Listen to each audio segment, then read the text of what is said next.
ازا فلک پہ نمودار ہو گیا۔ بسم اللہ الرحمن الرحیم۔ تمام تعریف اس اللہ کے لیے جو عالمین کا رب ہے، اور درود و سلام محمد و آل محمد علیہ السلام پر۔ ناظرین اکرام، سلام علیکم۔ ایک بار پھر آپ کے سامنے موجود ہوں اپنے پروگرام پیغام عزا کے ساتھ۔ ناظرین، جیسا کہ آپ کو معلوم ہے، عزاداری ہے اور ایام عزا ہے۔ اس وقت مجالسوں کا سلسلہ جاری ہے، اور جس طریقے سے یہ ہمارے ایپیسوڈ خاص کر حضرت امام حسین علیہ السلام کی شہادت کے سلسلے سے ہیں، اور اس میں ان اہم باتوں کو آپ تک پہنچانے کی ہم کوشش کر رہے ہیں جو بہت ہی ضروری ہیں، جو آج نا اتفاقیاں بیچ میں موجود ہیں عزاداری سے ریلیٹڈ، اس میں جو کانسیپٹ کو کلیئر کرنے کے لیے، صحیح میسج آپ تک پہنچانے کے لیے جن کا انتخاب کیا ہے ڈاکٹر رضا عباس صاحب، آپ تک ان اہم باتوں کو پہنچا رہے ہیں۔ ڈاکٹر صاحب سلام علیکم۔ وعلیکم السلام۔ ڈاکٹر صاحب، بنا تاخیر ہم سوال کی طرف آتے ہیں کہ کربلا متحد ہونے کا نام ہے، اور ہم اگر عزاداری کرتے ہیں اور کربلا ہماری آنکھوں کے سامنے ہے، اتنا سب کچھ دیکھنے کے باوجود بھی اگر ہم میں یونٹی نہ ہو، ہم متحد نہ رہیں، تو پھر اس عزاداری سے ہمیں کیا فائدہ پہنچتا ہے؟ بالکل، کربلا جو ہے وہ متحد کرنے کا پیغام ہے، ایک درس اتحاد دیتی ہے، اور اب کربلا ہی کے ذریعے سے ہم فریگمنٹڈ ہونے لگیں، کربلا ہی کے ذریعے سے ہمارے اندر اختلافات پیدا ہو جائیں، تو یقیناً ہمیں دیکھنے کی ضرورت ہے کہ ہم نے کہیں نہ کہیں اس کے مقصد کو بھلا دیا ہے۔ ہمارے یہاں کربلا کے تعلق سے نہ جانے کتنے جو ہے وہ فرقے بن گئے ہیں، ہے نا؟ یہ فرقے کیوں بنے ہیں؟ کیونکہ ہم نے اس میں کیا یہ ہے کہ اپنی اپنی رائے کو مقدم کر لیا ہے، اور جو کچھ کربلا میں ہوا، جو کچھ علماء نے بتایا، جو کچھ جو ہے وہ کتابوں میں لکھا ہوا ہے، اس سے ہم نے اپنے آپ کو دور کر لیا، اور اپنے لیے اپنی اپنی جسے کہتے ہیں چیزیں گڑھ لی ہیں۔ اور اس کے ساتھ ساتھ مثلاً انجمن ماتمی، بھئی ہونا تو یہ چاہیے تھا کہ سب ایک دوسرے کو عزا کے لیے کوآپریٹ کریں، بلکہ اس کے بجائے یہ کہ جیسے ہی محرم آتا ہے شیعوں کے درمیان اختلافات شروع ہو جاتے ہیں، انجمنوں کے جھگڑے شروع ہو جاتے ہیں۔ اب آپ بتائیے کہ اگر انجمنوں کے جھگڑے میں دلوں میں دوریاں پیدا ہو گئیں تو یہ حسینی طریقہ ہے؟ امام حسین تو وہ ہیں کہ جنہوں نے نہ جانے کتنوں کو اپنوں سے جوڑ لیا اور درس اتحاد دیا، ایک رہو، سب مل کے رہو، اور جب تم ایک رہو گے تو کوئی طاقت تم کو ہلا نہیں سکے گی۔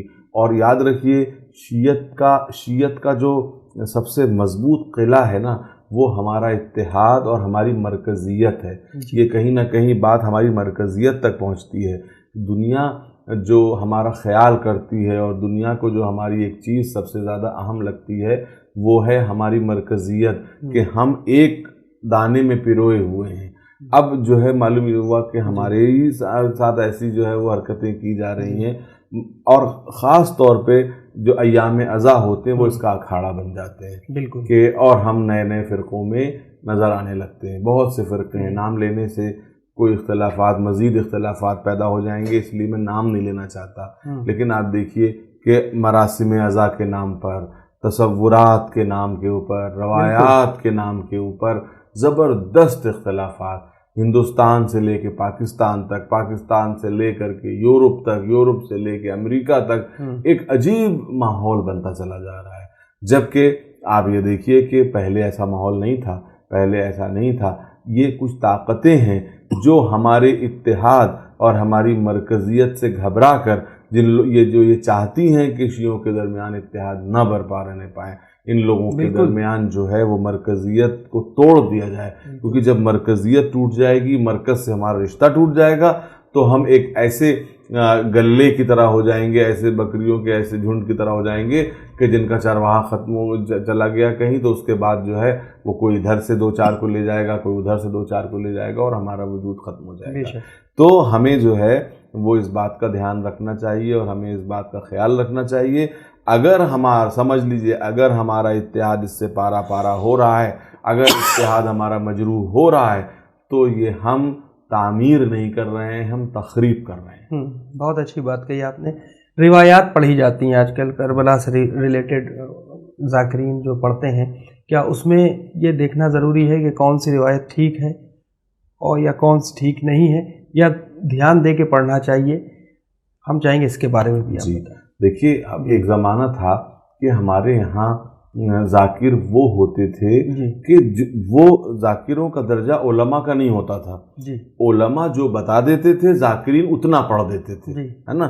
ذاکرین مجتہدین نہیں ہوتے تھے. جی آج ذاکر مجتہد بنے ہوئے ہیں، وہ بھی پڑھتے ہیں جو روایات میں ہے اور وہ بھی پڑھتے ہیں جو روایات میں نہیں ہے، کیونکہ ان کو تو ایک نیا جو ہے وہ چیزیں بنا کے پیش کرنی ہے. اس لیے جب تک ذاکری علماء کے زیر سایہ رہی ہمارے ہاں یہ رسمیں نہیں آئیں.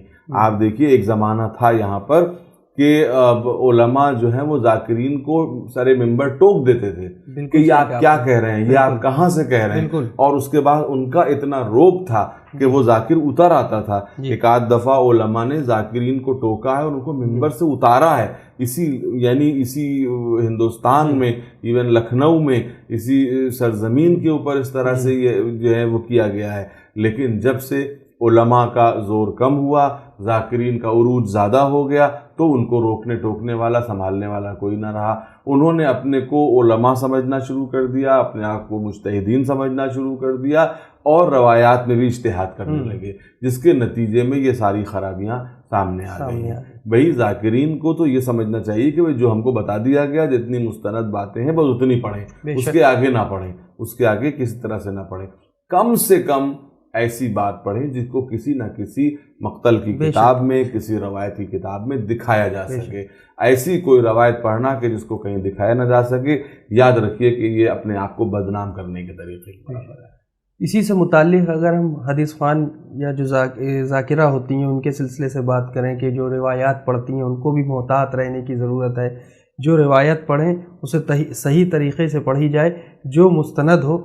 تو ہم چاہیں گے ان کے لیے بھی کچھ آپ. بس یہی مصیبت ہے کہ جو ذاکروں کا حال ہے اس سے خراب حال ذاکراؤں کا ہے. یہاں میں بات کوئی جینڈر کی نہیں کر رہا ہوں، بلکہ یہاں پہ بات یہ کر رہا ہوں کہ وہ آدھی پڑھی لکھی یا نیم جسے کہتے ہیں کہ ایجوکیٹڈ جن کو کہا جاتا ہے، اور ان کو تھوڑی سی انہوں نے اردو پڑھنا سیکھ لی اور چند باتیں، تو ہم کہتے ہیں کتاب سے پڑھیں تو زیادہ مناسب ہے کہ بھئی ذاکری کی کسی جلیل القدر ذاکر کی جو ہے وہ 10 مجلسوں کی کتاب سے وہ پڑھ دیں. کم سے کم اس سے فکریں تو نہیں خراب ہوں گی. آپ یہ سوچئے کہ یہ کتنی اہم بات ہے کہ جو نماز پڑھاتا ہے اس کی عدالت کے لیے تو آپ شرطیں لگاتے ہیں، جبکہ 2 رکعت نماز پڑھا دے گا وہ آپ کی فکر کو نہیں خراب کرے گا. لیکن اگر کوئی غلط ذاکر آ کے ممبر پہ بیٹھ کے 40 منٹ کی تقریر میں آپ کی فکر کو خراب کر دے گا تو اس کے نتیجے کہاں تک جا سکتے ہیں. اس کے باوجود ہم نے آج تک ذاکروں کے لیے کوئی شرط، کوئی کوالیفیکیشن نہیں لگائی، بلکہ یہ کہ جو بھی جس کو بھی بولنا آ گیا، جو بھی اردو، اب تو اردو بھی نہیں ہندی پڑھنا جس کو آ گیا وہ ممبر پہ بیٹھ گیا. تو یہ بہت بڑی مصیبت ہے ہمارے لیے اس بات کا. اچھا، دوسری ایک اور بڑی مصیبت ہے کہ جو وہی بات ہے کہ جو اٹریکشن کے بجائے ہمارے لیے ریپلشن پیدا کر رہی ہے. وہ کیا چیز ہے؟ مجالس میں بے انتہا طول دینا. ہم یہ دیکھ رہے ہیں کہ اب خاص طور پہ عورتوں کی مجالس میں بے انتہا طول دیا جاتا ہے. ایک مجلس 3 ساڑھے 3 گھنٹے کی ہو گئی ہے. دیکھیے اگر 3 گھنٹے اور 3.5 گھنٹے کی یہ مجلس ہو گئی ہے کہ جس میں بھئی جو ہے پہلے جو ہے وہ تلاوت کلام پاک ہوتی ہے، پھر اس کے بعد حدیث قصہ ہوتی ہے، پھر دعائے ندبہ ہوتی ہے، پھر سوز و سلام ہوتا ہے. سوال اس بات کا ہے کہ یہ بتائیے کہ بالکل جو ہے فرش ازا بچھانا بہت بڑی عبادت ہے، لیکن یہ بتائیے کہ جب آپ اتنی طویل کر دیں گے مجلسوں کو تو وہ عورتیں کیسے شرکت کریں گی جن کے گھر میں کام بھی کرنے، جن کے گھر میں چھوٹے چھوٹے بچے ہیں، جن کے شوہر ہیں، جن کو اپنے شوہروں کا خیال رکھنا ہے، جن کو اپنے بچوں کا خیال رکھنا ہے. بہت سی مائیں ایسی ہوں گی جن کے چھوٹے چھوٹے بچے دودھ پینے والے بچے ہیں کہ جو ماؤں کا انتظار. یا تو آپ یہ کہیے کہ آپ نے صرف فری جو عورتیں ہیں ان کے لیے مجلس ازا برپا کیے، جبکہ مقصد یہ ہونا چاہیے کہ ہم زیادہ سے زیادہ لوگوں کو جوڑیں، بے شک زیادہ سے زیادہ لوگوں کو بلائیں، اور زیادہ سے زیادہ لوگوں کو بلا کر کے اور پیغام امام حسین دیں. تو یہ تبھی ہو سکتا ہے جب ہم اس کو محدود مدت، اس کو شارٹ رکھیں، اور اسی شارٹ مدت میں ہم امام حسین علیہ السلام کا پیغام ازا، امام حسین کی مصیبت اور مصائب اور اسلام کے احکامات بیان کر دیں، تاکہ یہ ہماری تبلیغی مہم چلتی رہے. بہت اچھی بات کہی. آج کے دور میں اگر دیکھا جائے، ہم زیادہ تر بات کر رہے ہیں یوتھ میں، یہ ہو گیا ہے کہ کتابیں پڑھنے کا جو شوق تھا وہ پوری طرح سے ختم ہو چکا ہے. واٹس ایپ کے اوپر اور فیس بک یا سوشل میڈیا کے اوپر جو چیزیں مل گئیں، یا جیسے ابھی آپ نے پہلے ارشاد فرمایا تھا کہ کچھ ایسے جو چل رہا ہے، جو ذاکر ہیں آج کل، کیونکہ پاکستان کی زیادہ فالو کرتے ہیں، جہاں پر 90% میں دیکھتا ہوں کہ وہ صرف اور صرف ہلڑ مجلسوں میں استغفر اللہ اور الٹی سیدھی روایتیں پیش کر کے اپنی طرف اٹریکٹ کرنا لوگوں کو، وہ ہو رہا ہے.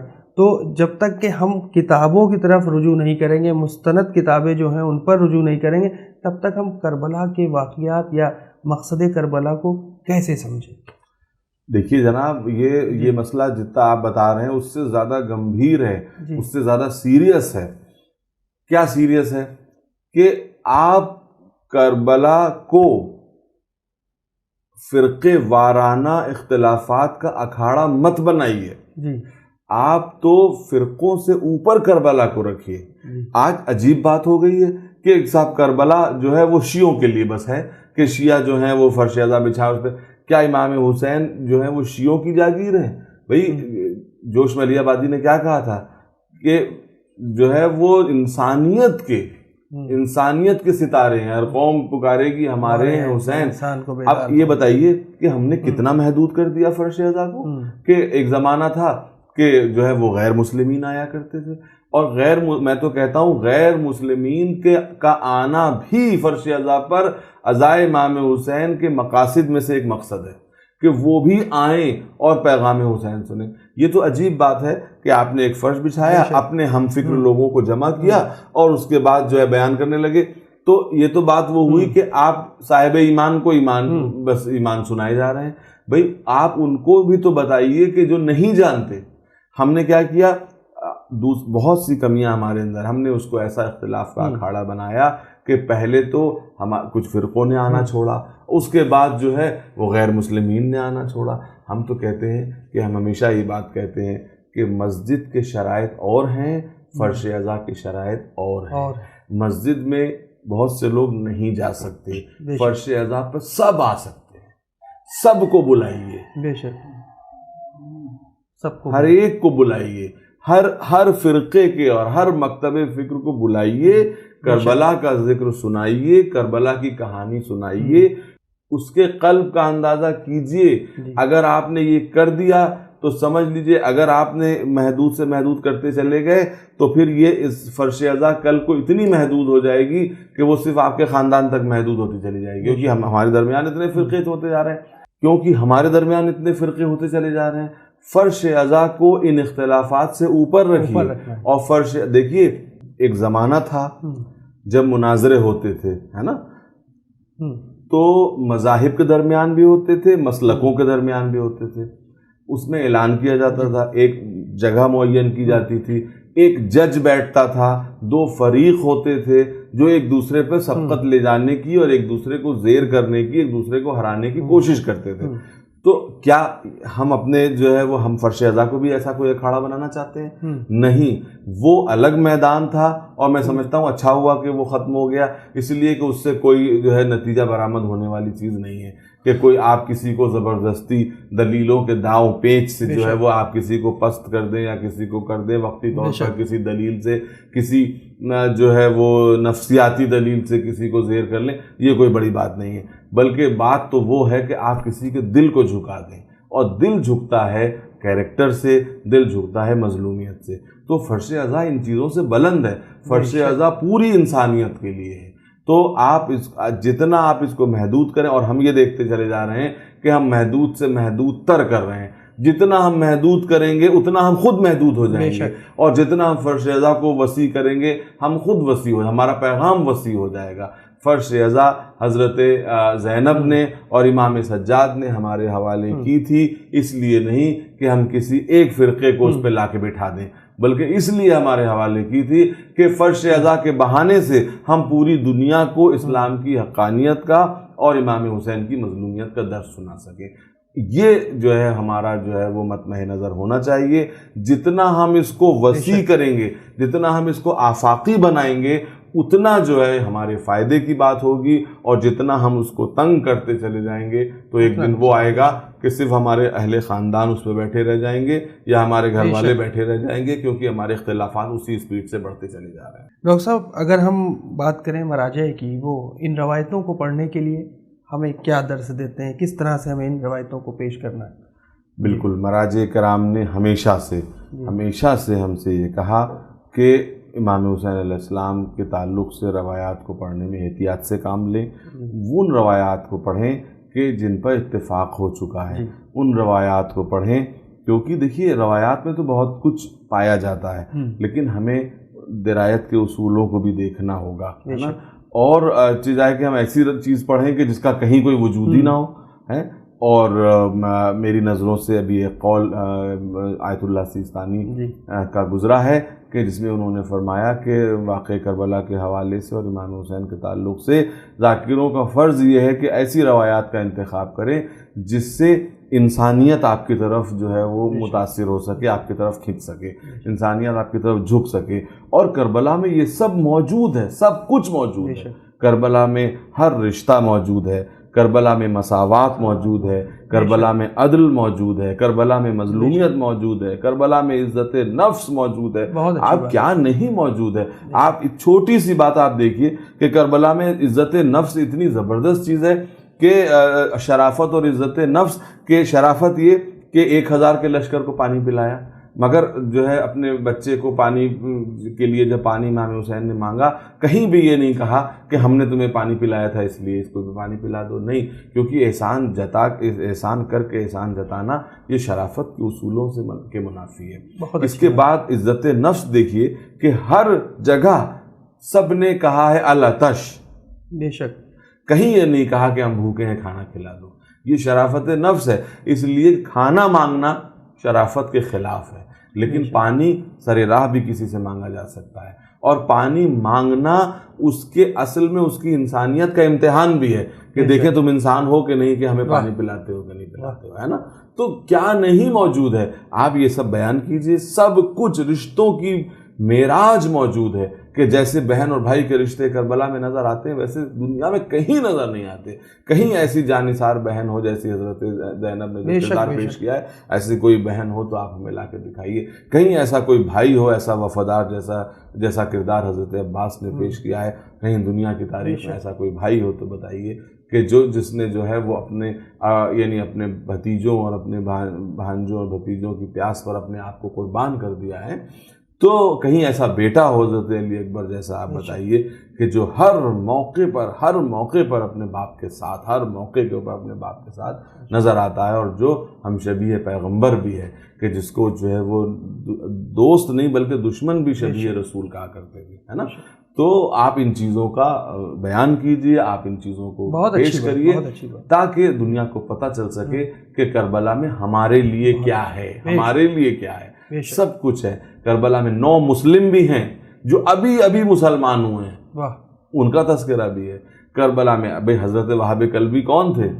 جو بس ابھی کے مسلمان تھے، لیکن انہوں نے ثابت کر دیا کہ ان کا اسلام بڑے بڑے مسلمانوں سے زیادہ پکا ان کا اسلام تھا، کیونکہ ان کے اندر یہ تھا۔ ان کی ماں، جہاں جناب وہاب کی ماں نے کیا کردار پیش کیا، آپ بتائیے، کہ جب ان کے بیٹے کا سر کاٹ کے بھیجا گیا تو انہوں نے کہا ہم کنیزان فاطمہ ہیں، ہم جو چیز اللہ کی راہ میں دے دیتے ہیں ہم اس کو واپس لے لیتے ہیں۔ وہ اس بیوی نے کیا کردار پیش کیا کہ حضرت وہاب، جو ابھی 2 دن پہلے ان کی شادی ہوئی تھی، کہ کہا کہ وہاب میں تمہیں جانے پہ نہیں روکتی، لیکن اتنا وعدہ کرتے جاؤ کہ جنت میں جب جاؤ گے تو مجھے ساتھ میں لے کے جانا۔ آپ یہ یقین اور یہ ایمان دیکھیے کہ ایک بیوی جو ہے وہ اپنے شوہر کو رخصت کر رہی ہے کہہ کر کے کہ وعدہ کرتے جاؤ کہ در جنت پہ جب تم پہنچو گے تو مجھ کو بھی اپنے ساتھ لے کر کے جاؤ گے۔ آپ دیکھ رہے ہیں، اور جذبہ قربانی۔ تو یہ تمام چیزیں پیش کرنے کے لیے ہمیں کہیں سے کوئی روایت لینے کی ضرورت نہیں، یہ سب مستند کتابوں میں موجود ہے، یہ مستند مقاتل میں موجود ہے، وہاں سے ہم لیں اور اس کو اسی طرح سے بیان کریں جس طرح سے ہم تک یہ روایتیں پہنچی ہیں۔ بہت بہت شکریہ ڈاکٹر صاحب، وقت کی کمی ہے، اجازت لینا ہوگی۔ یہیں پر جاتے جاتے چند مصرے پیش خدمت ہیں کہ نشان سجدہ حق ہر قدم بنا کے چلے، نشان سجدہ حق ہر قدم بنا کے چلے، وہ رہنما تھے جو شعلوں پہ مسکرا کے چلے، یہ اور بات ہے حالات سازگار نہ تھے، ہر ایک دور میں سکے مگر وفا کے چلے۔ تو ناظرین، آپ سے ودا لینا چاہتا ہوں، انشاءاللہ پھر حاضر ہوتا ہوں اگلے ایپیسوڈ میں۔ آپ دیکھتے رہیے چینل ون پیغام انسانیت۔ لبیک یا حسین۔